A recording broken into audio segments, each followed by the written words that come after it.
Toshkent, Moskva, Toshkent yo'nalishi bo'yicha davlat tomonidan avtobus reyslarimiz qatnovi o'z faoliyatini amalga oshirib kelmoqda.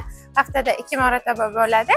Seshanba hamda juma kunlari soat 18:00 da Toshkent avtovokzalidan jo'nab ketadi. Agarda sizga ham xuddi shunday ishonchli hamda qulay bo'lgan bilet narxlari kerak bo'lsa, manzilimiz Toshkent avtovokzaliga kelasiz. Ikkinchi qavatdan ofis hamda kassalardan biletlarni xarid qilishingiz mumkin.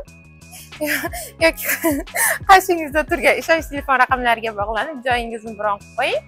Toshkent Moskva yo'nalishi bo'yicha bilet narxlarimiz 865 ming so'mni tashkil qiladi. Bizni kuzatishda davom eting, like va podpiska bosing.